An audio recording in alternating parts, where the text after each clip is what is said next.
I am Nadia Winters, 34, and until last Saturday I thought family meant unconditional love. At my sister Jenna's wedding, my parents cornered me demanding the keys to my penthouse apartment in front of 50 stunned guests.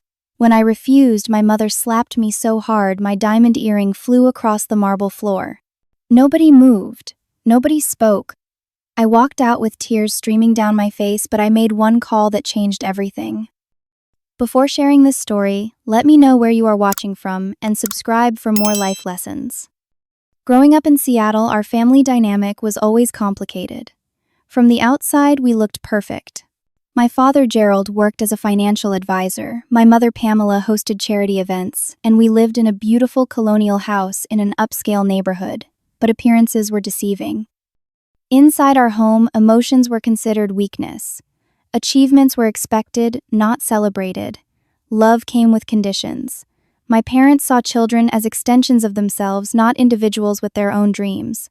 My sister Jenna, 2 years younger, learned early to follow their rules. I questioned everything. "You need to stop being so sensitive," my mother would say whenever I cried after her criticism. "The world will eat you alive if you don't toughen up." My father was more direct. "Winters don't show weakness," he declared regularly. "We maintain control." When I was 16, I got my first job at a local coffee shop. My parents insisted I hand over 70% of each paycheck for my college fund. Years later, I discovered that money had funded their vacation to Europe. This pattern repeated with birthday money from relatives' competition winnings and even the small inheritance my grandmother left specifically for me. Despite this controlling environment, I excelled academically. When Stanford offered me a full scholarship for computer science, my parents were furious. They had planned for me to attend their alma mater and study business. "Tech is for socially awkward men," my mother sneered. "No one will ever marry you." I went anyway. Those 4 years of distance helped me see our family dynamic more clearly. After graduation, I joined a promising startup in San Francisco. While my colleagues went out drinking after work, I stayed late learning everything I could. When the company went public 6 years later, my stock options changed my life. At 32, I purchased my dream penthouse in Russian Hill. Floor-to-ceiling windows overlooked the bay. The kitchen had marble countertops and professional appliances, 2 bedrooms, a home office, and a terrace, where I could watch the sunset. That apartment represented everything I had worked for. It was my sanctuary, purchased entirely with my own money. Meanwhile, Jenna followed the path our parents set. Business degree from their university, job at a prestigious consulting firm, dating men they approved of. She called me regularly often after difficult interactions with our parents. "I wish I had your courage," she said once after they criticized her haircut. "You created your own life." Despite our different paths, we remained close. So when Jenna called last year ecstatic about her engagement to William Taylor, I was genuinely happy for her. William came from old money. His family owned a shipping company and he worked at a law firm specializing in corporate mergers. Our parents were delighted. Finally, a proper match in the family, my mother commented the dig at my single status obvious. The wedding planning began immediately. Jenna asked me to be her maid of honor, and I accepted, hoping this shared experience might improve my relationship with our parents.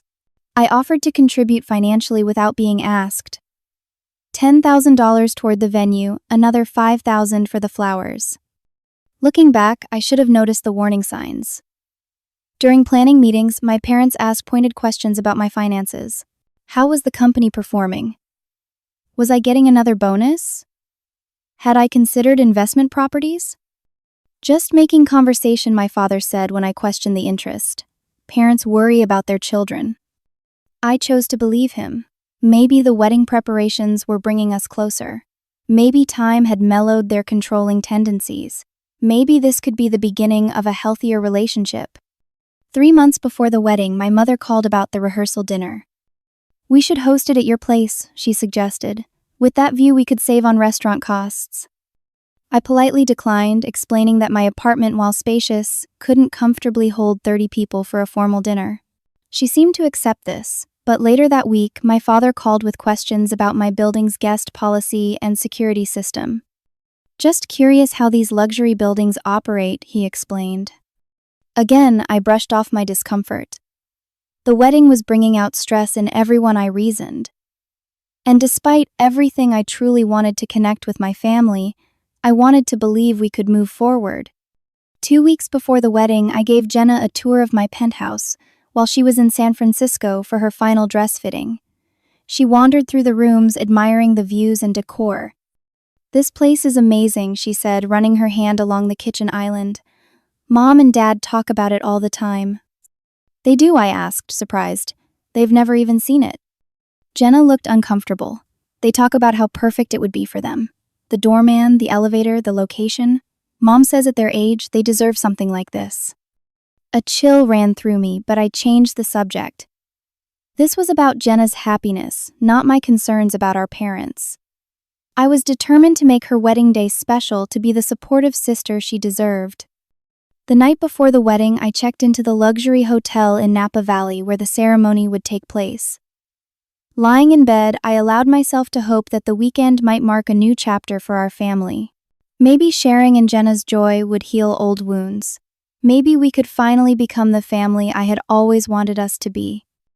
I fell asleep holding on to that hope, unaware of how completely it would be shattered in less than 24 hours. The morning of the wedding dawned clear and bright. Sunlight streamed through the hotel room curtains as I prepared for the day. I chose a deep blue silk dress that complemented my figure without drawing attention from the bride. My grandmother's diamond earrings completed the outfit. Grandma Rose had secretly given them to me before she passed, telling me they represented strength and independence. "Never let anyone dim your sparkle," she had whispered. At 10 o'clock, I joined Jenna and the other bridesmaids in the bridal suite. My sister looked radiant, her happiness visible in every smile. For a few precious hours, everything felt normal. We laughed as the makeup artist worked her magic, shared champagne, and took photos. Jenna pulled me aside while the others were busy with the photographer. "Thank you for everything," she said, squeezing my hand. "Having you here means the world to me." "I wouldn't miss it for anything," I replied, blinking back tears. "You deserve all the happiness in the world." Our moment was interrupted by our mother bursting into the room, already dressed in an expensive lavender gown that had required 3 separate shopping trips. "Jenna, darling, you look absolutely perfect," she gushed, ignoring me completely. Then her eyes landed on me, narrowing slightly. "Nadia, that dress is rather fitted, don't you think? And your hair should be up, not hanging loose like that." "She looks beautiful, Mom," Jenna interjected. The photographer specifically said her hair photographs well down. Our mother pursed her lips but was distracted by the arrival of the florist with the bouquets. I caught Jenna's eye and mouthed "thank you." She gave a small smile in return. The ceremony was scheduled for 2 o'clock in the vineyard's garden. As family members arrived, I greeted them warmly, playing my role as maid of honor. William's family was old money, polished and reserved. His mother, Catherine, assessed me with a cool gaze as we were introduced. "So, you're in technology?" she asked, her tone suggesting she found the field distasteful. "Yes, I'm a senior executive at Innovex," I replied pleasantly. "How fortunate for you," she said with a thin smile. "William tells me women are quite rare in that field. You must have gotten lucky with timing." Before I could respond, my father appeared at my elbow, overhearing the exchange. Nadia stumbled into a lucky break. He agreed, patting my arm in a way that appeared affectionate, but pressed uncomfortably hard. Right place, right time. Not the career path we had hoped for, but it seems to pay the bills. I extricated myself as soon as possible, finding momentary refuge near the ceremony site. The garden had been transformed with white roses and hydrangeas, rows of white chairs facing an elegant arch entwined with flowers. In the distance, vineyards stretched toward the mountains, the scene picture perfect. "You look like you could use this," a voice said, and I turned to find my Aunt Catherine holding out a glass of water. My mother's sister had always been different from the rest of the family. Warm, genuine, and perceptive. "Is it that obvious?" I asked, accepting the water gratefully. "Only to someone who knows what to look for," she replied. "Your parents are in rare form today." "They're just excited about the wedding," I said automatically, the practiced excuse falling from my lips. Catherine raised an eyebrow. "Excited doesn't usually involve criticizing everyone in sight." Gerald just lectured the wedding coordinator about the temperature of the champagne. I sighed. I just want today to be perfect for Jenna. And what about you, Catherine asked gently. What do you want? The question caught me off guard. What did I want? Peace, acceptance. A family that valued me for who I was, not what I could provide. Before I could answer, I overheard my mother speaking to William's grandmother nearby. Yes, Jenna has always been our pride and joy, she was saying loudly. So responsible, so dedicated to family. She and William will give us beautiful grandchildren. The older woman nodded. And do you have other children? My mother gestured vaguely in my direction. That's our other daughter, Nadia. She's in computers or something. Never married. The dismissal stung, but it was familiar. I had long ago stopped expecting my parents to speak of me with pride. Still in this setting, surrounded by William's family, who were all hearing about me for the first time, the casual diminishment felt especially pointed. As guests began taking their seats, the wedding coordinator, Lisa, approached me with concern in her eyes. Is everything all right? She asked quietly. I noticed some tension earlier. Everything's fine, I assured her. Just normal family stress. Lisa didn't look convinced, but nodded professionally. The ceremony will begin in 15 minutes. The bride is ready whenever you are. As I walked toward the bridal suite for the final preparations, I noticed a familiar figure among the guests. Marcus Bennett, a family friend from Seattle, was chatting with a cousin. I had always liked Marcus. As a financial investigator, he had once helped me secure my finances when I first started making significant money, recommending protections after I mentioned my parents' history with my earnings. Trust but verify had been his advice, especially with family. I waved but didn't have time to stop and chat. Later, I thought I would catch up with him at the reception. Standing at the back of the garden waiting for the music that would signal the start of the procession, I pushed aside all thoughts of family tension. Today was about Jenna and her happiness. I would play my part perfectly, smile for the photos, and deal with our parents as I always had, with polite distance and carefully maintained boundaries. The string quartet began playing Pachelbel's canon, and the wedding party began their procession. I took a deep breath, fixed my smile in place, and stepped onto the white runner that led to the altar. For now, family peace was worth the performance. The ceremony was everything Jenna had dreamed of. Sunlight filtered through the vineyard trees, casting dappled shadows on the white chairs. Flowers perfumed the air. When William saw Jenna walking down the aisle on our father's arm, his eyes filled with tears. Their vows were personal and heartfelt, promising partnership and respect alongside love. Standing beside my sister, I felt genuine joy for her. Despite our parents, despite the family dynamics, this moment was pure and beautiful. When the officiant pronounced them husband and wife, the applause seemed to release something tight in my chest. Maybe today could be perfect after all. The reception began with cocktails on the terrace overlooking the vineyards. Waiters circulated with champagne and hors d'oeuvres, while a photographer captured candid moments. I mingled with guests, accepted congratulations on my speech, and kept a careful distance from my parents. That distance proved impossible to maintain during the formal family photos. Positioned beside my mother, I felt her tense whenever the photographer asked me to move closer. Smile properly, Nadia, she hissed between posed shots. You always look so serious in photos. I maintained my composure, focusing on Jenna's happiness rather than my mother's criticisms. When the photographer finally released us, I headed straight for the bar, needing a moment to reset.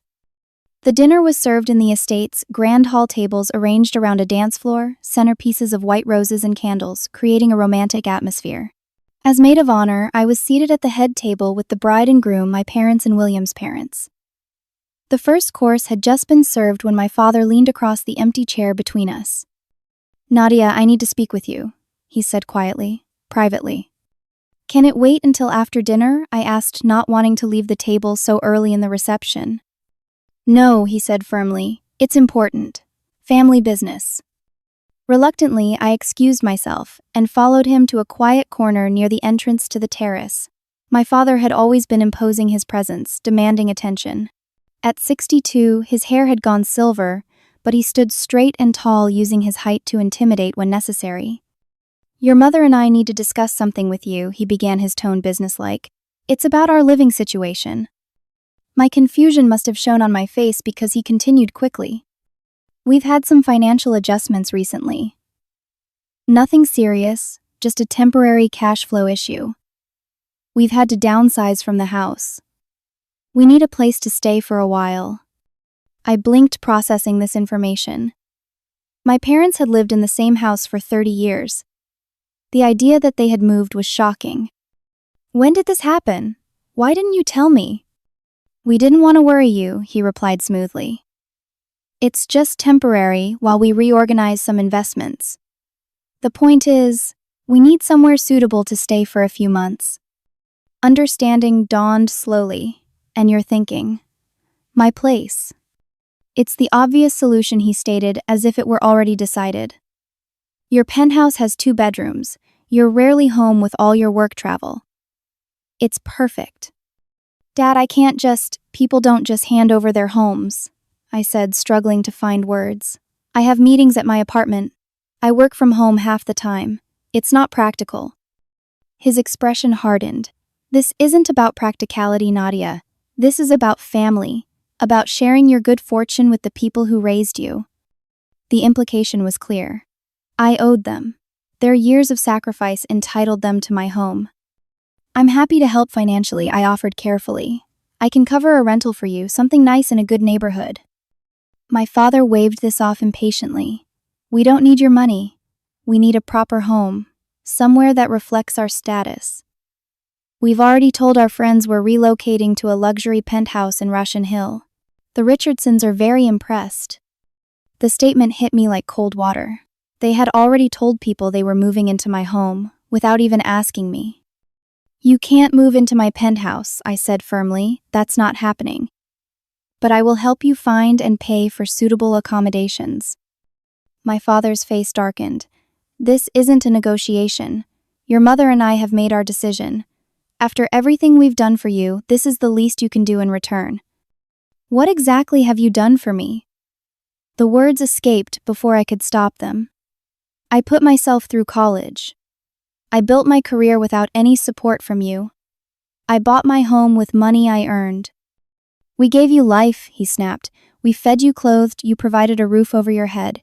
And this is how you repay us. With selfishness?" From the corner of my eye, I saw Aunt Catherine watching our conversation with concern. She took a step toward us, but my father saw her too and quickly moderated his tone. "Think about it," he said, his voice deceptively calm again. "We'll discuss it more later." He walked away, rejoining my mother at the head table. I stood frozen, trying to process what had just happened. The entitlement, the manipulation, the complete disregard for my boundaries. And beneath it all, the shocking revelation that my parents had lost their home and hidden it from us. Aunt Catherine approached cautiously. "Everything okay?" "Not really," I admitted. "Did you know about their house?" She nodded grimly. "I tried to call you last week, but with the wedding preparations." She paused. "They've been having financial problems for years, Nadia. Bad investments, excessive spending. I don't think they're being honest about the temporary nature of their situation." This new information made my head spin. I excused myself and headed to the restroom, needing a moment alone. In the elegant marble bathroom, I leaned against the sink, staring at my reflection. The woman looking back appeared composed, but I could see the turmoil in her eyes. I remembered being 16, discovering my parents had spent my coffee shop earnings on themselves. 19, learning they had taken out credit cards in my name during college. 25, helping Jenna pay off mysterious family debt they had pressured her to assume. Each time I had forgiven them, made excuses for them, maintained the peace. But this was different. My home wasn't just property. It was my sanctuary, my safe space, the place I had created for myself, away from their control. And, I would help them, but I would not give them the keys to my life again.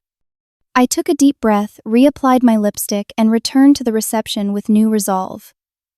I would maintain my boundary no matter how uncomfortable the evening became. I returned to the reception with a forced smile, determined not to let the confrontation with my father ruin Jenna's special day. The main course was being served, conversation flowing around the tables. I slipped back into my seat as unobtrusively as possible. "Everything okay?" Jenna whispered, her forehead creased with concern. "All good," I assured her. "Just a small family matter." She looked unconvinced but was quickly drawn into conversation with William's grandmother. I picked at my salmon appetite, gone mind racing with strategies for handling my parents' outrageous demand. After dinner, while the staff prepared for the cake cutting, William's father, Robert, invited me to join their family table for a glass of wine. Robert had been cordial throughout the wedding preparations. His dignified manner, a stark contrast to my father's performative authority. "You gave a lovely toast," he said as I took the seat beside him. "It's clear you and Jenna are close." "Thank you," I replied, genuinely appreciative of his kindness. "I've always tried to be there for her." "Family support is invaluable," he agreed. "William speaks highly of you. Says you're quite accomplished in your field." Before I could respond, I felt a hand grip my shoulder firmly. Looking up, I found my mother standing over me, her smile tight and her eyes hard. "Nadia, darling, your father and I need you for an urgent family matter," she said, her nails digging into my skin through the silk of my dress. "Can it wait a few minutes?" I asked quietly. "I'm in the middle of a conversation." "No, it cannot wait," she said, her voice rising slightly. "It's about the arrangements we discussed." Robert Taylor stood politely. "Please don't let me keep you from family business. We can continue our chat later." With reluctance, I excused myself and followed my mother to where my father waited near the elaborate cake table. I noticed with growing alarm that we were in full view of at least 50 guests gathered for the imminent cake cutting. This was no place for a private conversation. Have you reconsidered our request?" my father asked without preamble. "This isn't the time or place," I said in a low voice. "We're about to do the cake cutting. Jenna will be looking for us." "Answer the question, Nadia," my mother insisted. "Your father told you our situation. We need those keys tomorrow. We've already hired movers." I stared at them in disbelief. "You hired movers? Before even speaking to me?" "We knew you'd be difficult," my father said dismissively. "You've always been stubborn, even as a child." "I am not giving you my apartment," I stated firmly but quietly. "I've offered financial help to find you a suitable place. That's all I can do." "I can—" My mother's face flushed with anger. "After everything we've sacrificed for you? Your education alone cost us a fortune." This blatant lie stunned me. Several nearby guests were now openly watching our exchange, including William's parents and a few of his relatives. "My education," I repeated incredulously. "I went to Stanford on a full scholarship. You contributed nothing."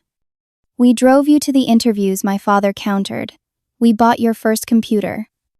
The absurdity of his claim might have been laughable in another context. The computer had been a gift from Aunt Catherine. My parents had opposed the purchase, saying it would distract from my studies. "This discussion is over," I said, keeping my voice steady. "I am not giving you my home. We can talk about other ways I can help after the wedding." I turned to walk away, but my mother grabbed my wrist, her fingers digging in painfully. "Don't you dare walk away from us," she hissed.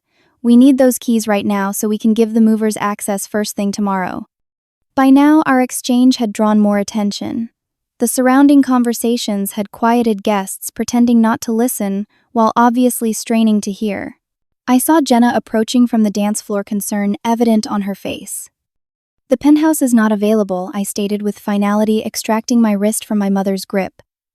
End of discussion. My father leaned in close, his voice carrying despite his attempt at discretion. "You owe us, Nadia. That penthouse should rightfully be ours anyway. We all know you took family money to make the down payment." The accusation was so outrageous, so completely divorced from reality, that for a moment I couldn't speak. I had purchased my home entirely with my own earnings, painstakingly saved and invested. "That's absolutely untrue," I finally managed, acutely aware of the audience we now had. "I earned every penny myself." "What's going on?" Jenna asked, joining our circle, her white gown rustling as she moved. The photographer hovered nearby, clearly uncertain whether to capture this moment or discreetly back away. "Your sister is refusing to help family in need," my mother announced loudly. "After everything we've done for her, she won't even temporarily share her home with her own parents." Jenna looked bewildered. "Mom, maybe this should wait until after—" "No, it cannot wait," my mother interrupted, her voice rising further. "The movers are coming tomorrow. We need those keys now." The reception had grown unnaturally quiet. Even the music seemed to have dimmed. From the corner of my eye, I could see William approaching cautiously, his father not far behind. "I'm not giving you my keys," I repeated, fighting to maintain my composure. "Not tomorrow, not ever. It's my home purchased with my money." What happened next occurred so quickly I had no time to react. My mother's face contorted with rage. Her hand flew up and she slapped me with such force that my head snapped to the side. The sound echoed through the silent reception hall. I felt a sharp tug as my grandmother's diamond earring tore free, flying across the polished marble floor with a delicate tinkling sound.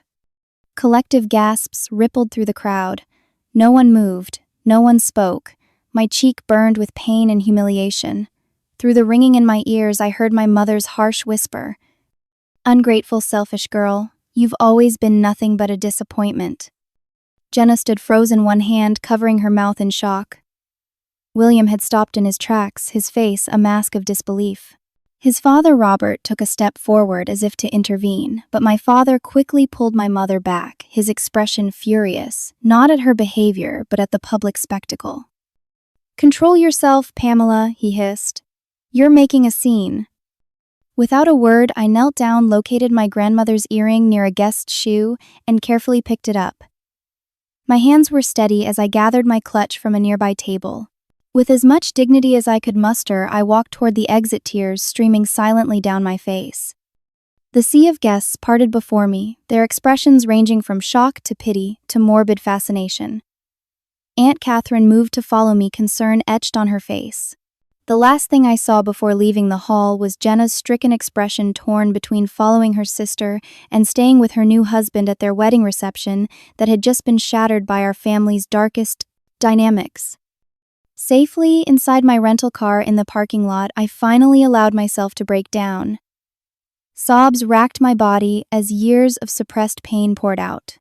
The physical sting of my mother's slap was nothing compared to the emotional wound of being publicly humiliated at my sister's wedding, of having my boundaries violated so completely, of being treated as property rather than a person.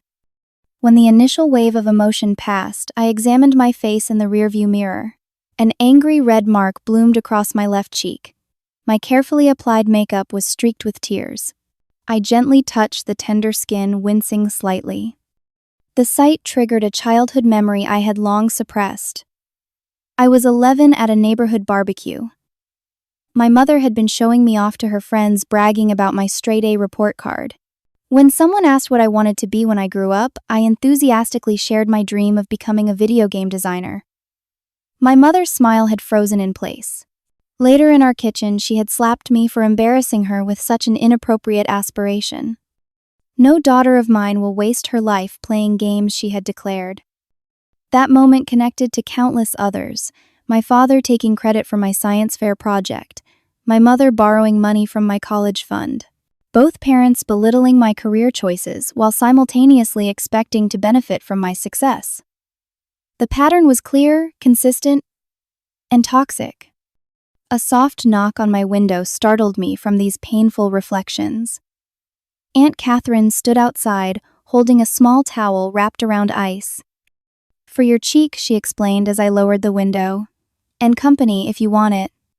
I unlocked the passenger door, grateful for her presence. Catherine slipped into the seat beside me, handing over the improvised ice pack.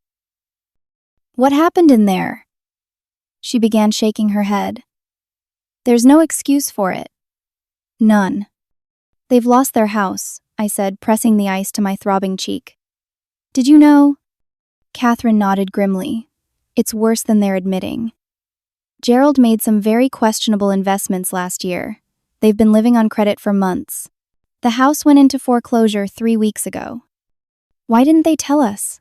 We could have helped earlier, found them a place." Because this isn't just about needing a place to stay, Catherine said carefully. It's about control, about maintaining appearances. And she hesitated. They've tried other sources first. What do you mean? They approached Jenna and William 2 months ago, asked for a significant loan against the value of wedding gifts. When that didn't work, they suggested moving into the house William's parents are giving the newlyweds as a wedding present. This new information hit me like a physical blow. Jenna never mentioned this. William shut it down immediately, said they would help with a reasonable rental, but wouldn't discuss anything until after the honeymoon. Your parents were furious, but couldn't risk alienating the Taylors before the wedding. So I was plan B, I said bitterly. The backup option. You were the easier target, Catherine corrected, single living alone with what they perceive as an underused asset. She reached into her purse and pulled out a folded paper. There's something else you should know. A friend at the bank shared this with me confidentially when I was helping your parents sort through their financial mess. They attempted to add their names to your property deed 3 months ago. I unfolded the document, scanning it with growing horror. It was a rejected application for a title modification on my penthouse listing Gerald and Pamela Winters as co-owners. The rejection reason stated insufficient proof of ownership interest. They forged my signature, I whispered, recognizing the poor imitation of my handwriting. Yes, Catherine confirmed. The bank caught it because your signature on file didn't match. If they had succeeded, they could have taken out loans against my property, or sold it entirely. The realization made me physically ill. Nadia, I've kept quiet about your parents' behavior for too long, Catherine said, her voice thick with emotion. I thought I was helping by mediating, by smoothing things over. But I was wrong. I was enabling them. She took my free hand between both of hers. What happened tonight isn't your fault. Their financial problems aren't your responsibility. You don't owe them your home or your security. Her words broke something loose inside me.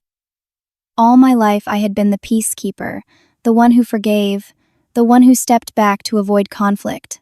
I had convinced myself it was strength, this ability to absorb pain without breaking. But Catherine was right. I wasn't helping anyone by maintaining this toxic dynamic, least of all myself. I don't know what to do now, I admitted. Go back in there and pretend nothing happened. Leave and let them spin whatever story they want. You do whatever feels right for you, Catherine said firmly. But know this, if you keep accepting unacceptable behavior, it will never stop. As I sat there holding ice to my wounded face, a memory surfaced. Marcus Bennett, the financial investigator I had spotted earlier. Marcus, who had once helped me protect my assets when I first mentioned my parents' history with my earnings. I need to make a call, I said, suddenly reaching for my phone. Marcus answered on the second ring. Nadia, I was just about to call you. I saw what happened. Briefly, I explained the situation, the confrontation, the demand for my penthouse, the attempted property fraud Catherine had just revealed. I'm not surprised, Marcus said grimly. I've been building a case file on your parents for months. What, why? Professional habit at first, he admitted. Something felt off about their finances when I ran into them at a charity event last year. They were throwing money around but making comments about investments that didn't add up. Then I heard rumors about investors losing money in a private fund Gerald was managing. He paused. When I started looking closer, I found patterns that concerned me. Nothing I could take action on without a complaint from an affected party. But I've kept notes. A plan began forming in my mind, clear, decisive, and long overdue. I need your help, Marcus, I said. Are you still at the reception? Yes, everyone's pretending to continue the celebration, but it's awkward. Your parents are blaming you to anyone who'll listen. Can you stay there? I'm coming back in. Catherine looked at me with concern. Are you sure that's what you want to do? I nodded, a new sense of resolve filling me. I've spent my entire life avoiding confrontation with them, making excuses for their behavior, cleaning up their messes. It ends tonight. I fixed my makeup as best I could, reapplied my lipstick, and carefully replaced my grandmother's earring. The woman in the mirror looked different somehow, determined, unafraid. "What are you going to do?" Catherine asked, as we prepared to return to the reception. "I'm going to tell the truth," I said simply. "All of it." I texted Marcus the details of my plan and asked him to meet me at the side entrance in 15 minutes. Then I took a deep breath and stepped out of the car, ready to reclaim my power and my voice. When I re-entered the reception hall, conversations stuttered and eyes darted in my direction before quickly looking away. The band was playing again, though the dance floor remained largely empty. Small clusters of guests huddled in corners, undoubtedly discussing the dramatic scene they had witnessed. I walked with purpose, head held high, despite the lingering sting on my cheek. Several of William's relatives nodded respectfully as I passed. A few of Jenna's friends squeezed my arm in silent support. My father intercepted me near the dessert table, his public face firmly in place. Artificial smile, relaxed posture, the perfect image of a reasonable man. "Nadia, there you are. Your mother is very sorry about what happened," he said, smoothly loud enough for nearby guests to hear. "She's been under tremendous stress with the wedding. I hope you can find it in your heart to forgive her little outburst." His description of a public slap as a little outburst might have made me retreat in the past, might have pushed me to accept the non-apology for the sake of peace. Not tonight. "Where is Mom?" I asked calmly. "Freshening up," he replied. "Listen about the Penthouse situation. Perhaps we approached it poorly. We can discuss terms that would be mutually beneficial." "There are no terms to discuss," I stated firmly. "But we do need to talk, all of us, including Jenna and William." Something in my tone must have alerted him that this wasn't the same old Nadia ready to fold under pressure. His eyes narrowed slightly. "This is hardly the time or place for a family discussion. We should focus on celebrating Jenna's special day." "You didn't seem concerned about ruining her special day when you demanded my apartment keys in front of 50 guests," I pointed out. "Or when Mom slapped me during what should have been the cake cutting." My father's carefully constructed facade slipped for a moment, revealing the anger beneath. He gripped my elbow, attempting to steer me toward a less populated area. "Lower your voice," he hissed. "People are watching." "Let go of me," I said, not bothering to whisper. "I'm not going anywhere with you." He released my arm as if burned aware of the attention we were attracting. Jenna appeared at his side, her wedding gown slightly wrinkled her expression, a mix of concern and embarrassment. "Please," she whispered, "can we just get through tonight for me?" The plea in her eyes nearly broke my resolve. All our lives, Jenna had been the peacemaker, sacrificing her own needs to maintain family harmony. I had protected her by absorbing our parents' toxic behavior, and she had protected me by smoothing over the aftermath. "I'm sorry, Jenna," I said gently, "but this has gone too far. You deserve to know the truth. William deserves to know what he's married into." My mother emerged from the direction of the restrooms, her makeup freshly applied, her posture rigid with indignation. When she spotted me, her lips pressed into a thin line. "Well, look who decided to return and create more drama," she said loudly. "Always have to be the center of attention, don't you, Nadia?" Several guests physically recoiled at her tone. William appeared at Jenna's side, his arm protectively around her waist. "Mrs. Winters," he said coolly, "I think we all need to take a moment to compose ourselves." "Don't tell me how to behave at my daughter's wedding," my mother snapped. "This is a family matter." It became more than a family matter when you assaulted your daughter in front of our guests. William's father interjected, joining our growing circle. Robert Taylor's distinguished presence and calm authority seemed to momentarily check my mother's hostility. "Assault is a very strong word," my father objected. "It was a momentary loss of control during an emotional discussion." "About my penthouse," I added clearly, "which they demanded I give them because they've lost their home due to financial mismanagement." The blunt statement caused my father to blanch. "That is private family business," he hissed. "Not anymore," I replied evenly. "Not after you chose to make it public by confronting me here." A movement at the entrance caught my eye. Marcus Bennett had arrived, briefcase in hand.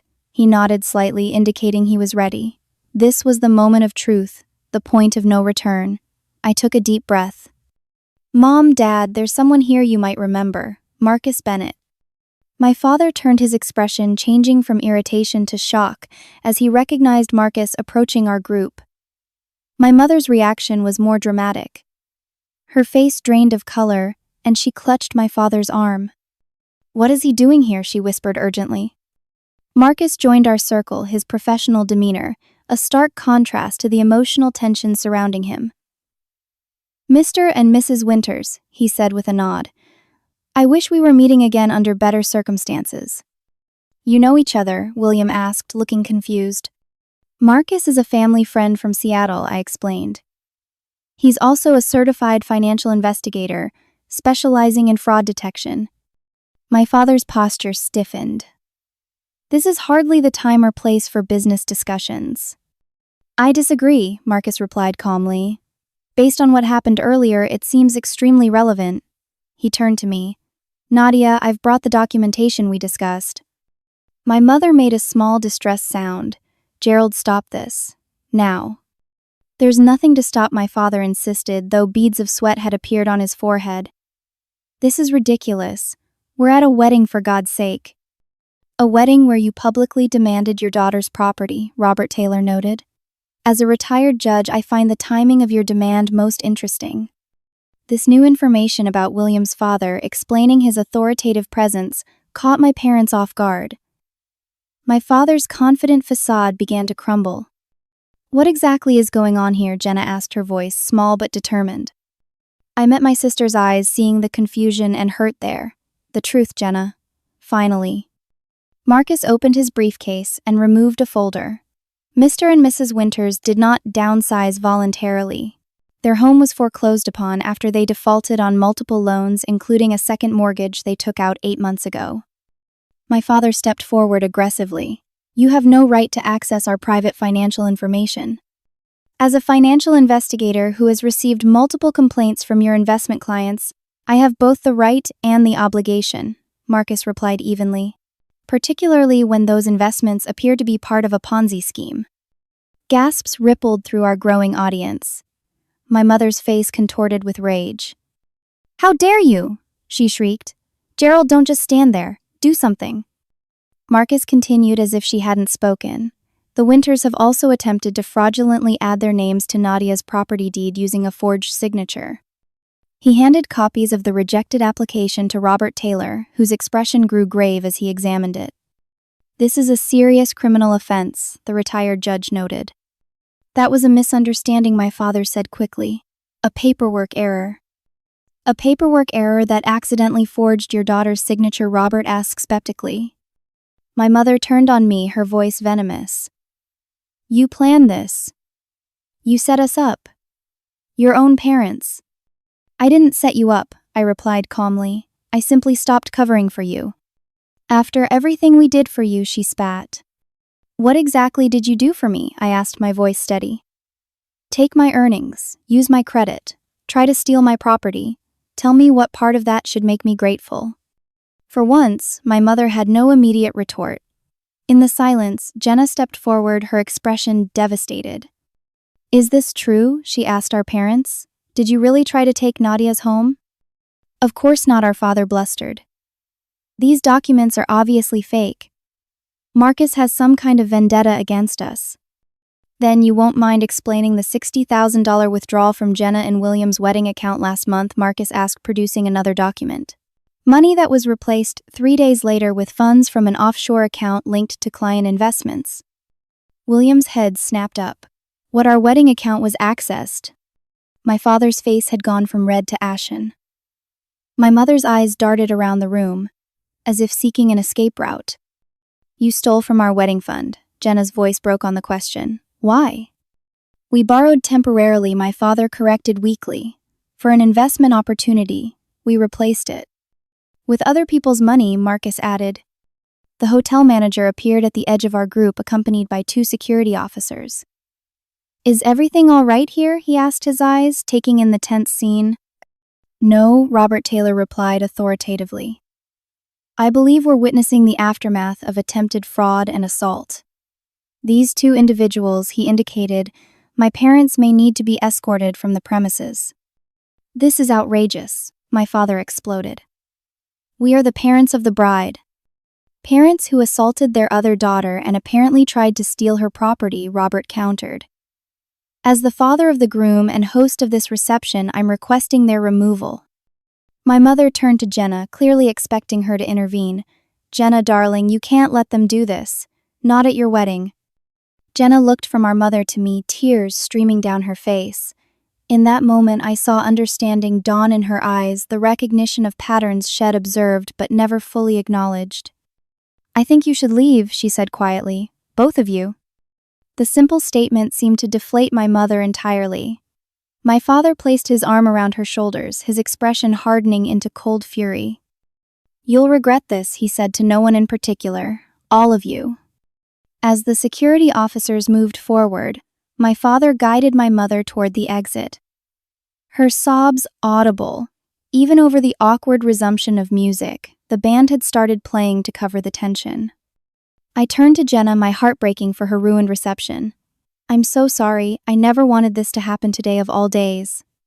To my surprise, she embraced me tightly. Don't apologize, she whispered.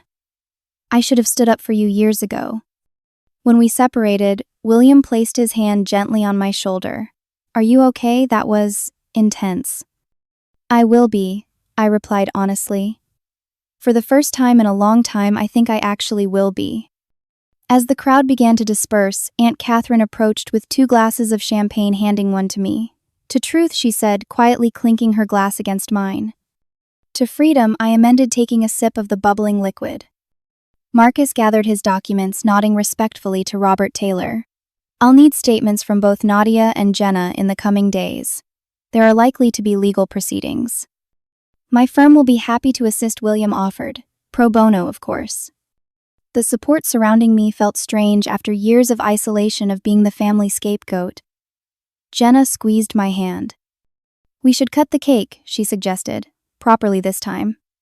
Are you sure you want to continue? I asked. She nodded firmly. I'm not letting them ruin this day. Not anymore. As the wedding coordinator called for guests to gather for the cake cutting, I stood slightly apart, watching my sister and her new husband laughing as they fed each other pieces of wedding cake. The red mark on my cheek still stung, but the weight I had carried for decades felt lighter. For the first time in my life, I had stood up to my parents without backing down, without making excuses, without accepting blame that wasn't mine. The cost had been high: a public confrontation, potential legal battles ahead, the final fracturing of our family facade.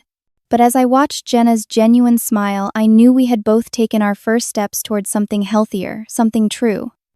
1 week after the wedding, I stood on my penthouse terrace watching the San Francisco fog roll across the bay.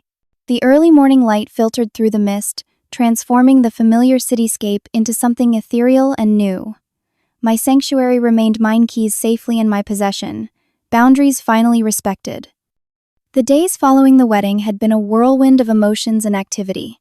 Marcus had filed formal complaints against my parents with both the Securities and Exchange Commission and the local district attorney's office. The evidence he had gathered over months documented a pattern of financial misconduct that went far beyond their attempts to claim my property. My phone chimed with a text message downstairs, bringing coffee. Jenna had arrived for our planned conversation. She had returned early from her honeymoon, cutting the trip short by 3 days after learning the full extent of our parents' actions. I buzzed her up, anxiety fluttering in my stomach. We had spoken briefly since the wedding, tense conversations heavy with unspoken feelings. Today would be different. Today we would talk honestly about everything. When she entered, Jenna looked both exhausted and relieved, balancing a tray with 2 large coffees and a paper bag that promised pastries. Your building security is intense, she commented, setting our breakfast on the kitchen island. I had to show ID twice.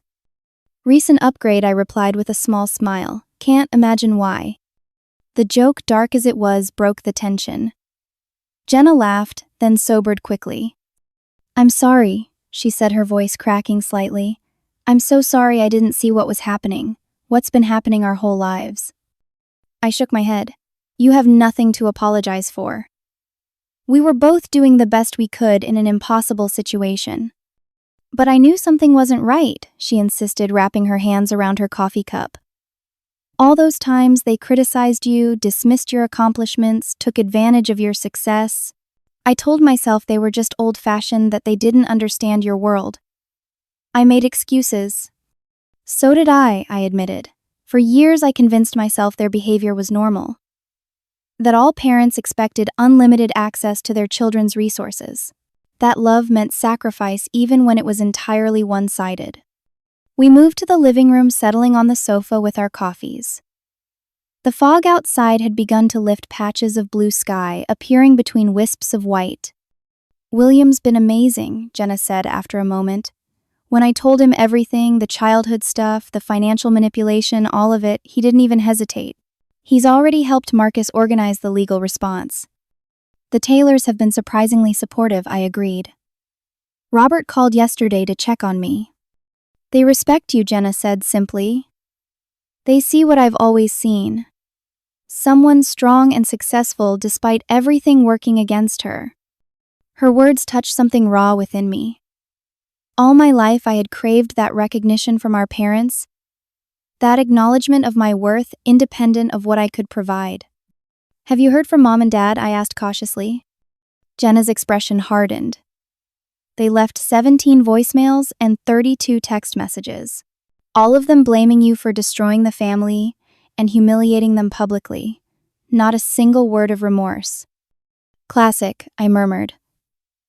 When confronted with their own behavior, they make themselves the victims. "I blocked their numbers yesterday," Jenna admitted, looking both guilty and relieved. "William suggested a clean break while the legal issues play out. His father agrees." "How do you feel about that?"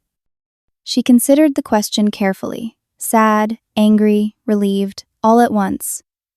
"I keep thinking about what might have happened if they had succeeded in taking your home, or if they had managed to get money from us.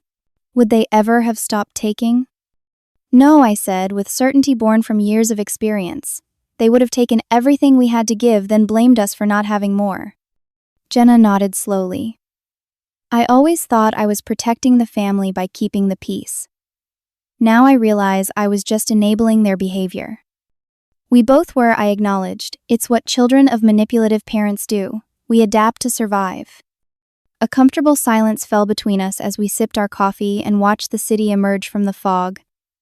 When Jenna spoke again, her voice was stronger. "Aunt Catherine called yesterday.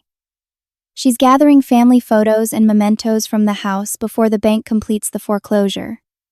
She found some of your old artwork and report cards Mom had hidden away." This surprised me. I always thought she threw those out. Apparently not. Catherine says they're actually quite good. She's bringing them next week. The idea that my mother had kept my childhood accomplishments, even while dismissing them publicly, was difficult to process. People were complex, even toxic people. This small revelation didn't excuse their behavior, but added a layer of tragedy to an already painful situation. "What happens now?" Jenna asked. "With the legal stuff, I mean." "Marcus says they'll likely face charges for investment fraud and attempted property fraud. The district attorney is reviewing the evidence. Best case scenario, they'll negotiate a plea deal with restitution to their victims. Worst case." I trailed off, unwilling to fully articulate the possibility of our parents in prison. "And with us? What happens with us now?" Jenna's question held a vulnerability that reminded me of our childhood, of whispered conversations after our parents had fought, of promises to always protect each other. I reached for her hand. "We build something better, something healthier. We stop making excuses for toxic behavior and start creating the family we deserve." "I'd like that," she said, squeezing my fingers. "William wants to host Thanksgiving this year. Just us, Aunt Catherine, his parents, and a few close friends. A fresh start." The invitation represented everything I had always wanted. Inclusion, recognition, family without conditions. "I'll bring the pie," I promised, blinking back tears. Over the following weeks, pieces of my new life fell into place. I started therapy with a specialist in family trauma, finally confronting the patterns that had shaped my relationships and self-image. I joined a support group for adult children of manipulative parents, finding strength in shared experiences and strategies. My apartment, once merely a symbol of financial success, became a true sanctuary. I redecorated, replacing the neutral tones I had chosen to please potential visitors with colors and textures that brought me joy. The guest room, which had caused so much conflict, became a home office and creative space. Aunt Catherine visited, often bringing family stories and photographs that helped me reconstruct a more accurate narrative of my childhood. "Your grandmother would be so proud of you," she told me over dinner one evening. "Rose always said you had her spirit." Most surprising was the card that arrived 3 weeks after the wedding. Inside was a simple note from Catherine Taylor Williams' mother. "Your courage at the wedding was remarkable. We look forward to knowing you better as family." The acceptance I had never received from my own mother came unexpectedly from my sister's mother-in-law. Legal proceedings moved forward. My parents hired an expensive attorney who specialized in white-collar crime, using funds that raised further questions about their financial activities. They continued to blame me publicly, telling anyone who would listen that I had orchestrated their downfall out of jealousy and greed. "Let them talk," Marcus advised when I expressed concern about their accusations. "The evidence speaks for itself." 6 weeks after the wedding, Jenna and William came for dinner at my penthouse. As we enjoyed wine on the terrace, watching the sunset paint the sky in shades of pink and gold, William raised his glass. "To new beginnings," he said, "and to family we choose, not just family we're born into." We clinked glasses, the simple toast acknowledging the complex journey we had undertaken together. Later, after they had gone, I stood alone on my terrace, breathing in the cool night air. The lights of the city sparkled below each one, representing a home, a life, a story. My story had taken an unexpected turn, painful, but ultimately necessary. I thought about the patterns that had shaped my family for generations, the toxic dynamics passed down like unwanted heirlooms. The confrontation at Jenna's wedding, as difficult as it had been, had broken that cycle. For the first time, truth had prevailed over appearances, boundaries over obligation, health over harmony at any cost. My phone chimed with a notification. A text from Jenna. "Thank you for today. For everything. Love you, sis." 3 simple words that meant more than all the elaborate performances of family devotion I had witnessed growing up. Love you. Not for what you provide, not for what you sacrifice, not for what you represent, just you. I typed back, "Love you too, always." As I prepared for bed that night, I caught my reflection in the bathroom mirror. The woman looking back at me appeared different somehow. Calmer. More certain. The mark from my mother's slap had long since faded, but its impact remained a reminder of where I had been and how far I had come. The path forward wouldn't be easy. There would be legal battles, difficult holidays, moments of grief for the family we had never truly had. But for the first time in my life, I was moving forward with truth as my foundation. No more excuses. No more enabling. No more sacrificing my well-being to maintain a harmful status quo. Sometimes the healthiest thing we can do for ourselves is to stop accepting the unacceptable. To say no to those who would drain us dry. To recognize that real love builds up rather than tears down, that real family respects boundaries rather than exploiting vulnerability. It had taken 34 years and a public confrontation for me to learn this lesson. But standing in my home that remained mine, surrounded by choices that were truly mine, I knew it had been worth it. What's your experience with setting boundaries with difficult family members? Have you ever had to make a hard choice between keeping the peace and standing up for yourself? Comment below with your thoughts and experiences. If this story resonated with you, please like and subscribe for more real-life lessons and share with someone who might need to hear that it's okay to protect your peace. Thank you for listening to my journey, and remember, family should lift you up, not tear you down.